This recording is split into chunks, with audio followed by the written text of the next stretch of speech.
Welcome to Amazing World Channel. French President Emmanuel Macron delivers a speech to set out plans for reforming the European Union at the Sorbonne in Paris, France, September 26, 2017. REUTERSLudovic MarinPool RC 1879 DA 03C0 Higher taxes. An openarms policy toward migrants from the Middle East and Africa.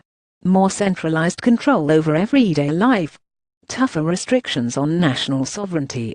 Sound appealing? These are the highlights of French President Emmanuel Macron's vision for Europe.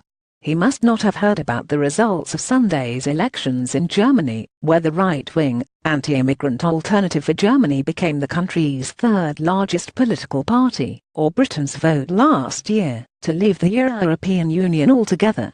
Speaking at the famed Sorbonne University in Paris, Macron, who's been in office only 5 months, was effectively trying to grab the title of Mr. Europe. If President Trump represents stronger national defense, tighter border control, lower taxes and Made in America manufacturing, Macron is setting himself up as the polar opposite. We're all in this together, so let's give up our national heritages in favor of one European identity. Macron's message sounds like a best sound mix by Al Gore, Barack Obama and George Soros. French President Emmanuel Macron delivers a speech to set out plans for reforming the European Union at the Sorbonne in Paris, France, September 26, 2017.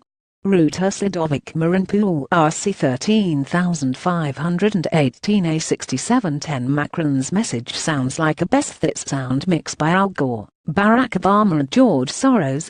His top points: the arrival in Europe of millions of refugees from the Middle East and Africa is not a crisis, but an opportunity.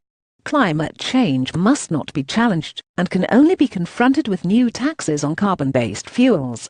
Another tax on financial transactions would be used to help economic development in Africa.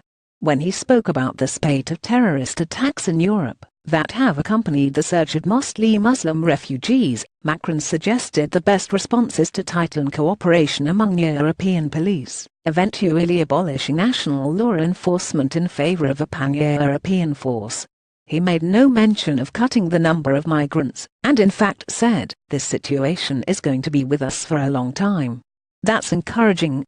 Germany's pro-immigration Chancellor Angela Merkel retained her position in Sunday's election, but was grievously weakened by the strong showing of the right-wing AfD, as the alternatives are called. Perhaps Macron sees a chance to usurp her role as the champion of a unified Europe. If so, he had better hope that Austria, which has national elections next month, and Catalonia, the region of Spain that is poised to vote for independence this weekend, can be persuaded by his charm. Because his policies aren't going to cut it.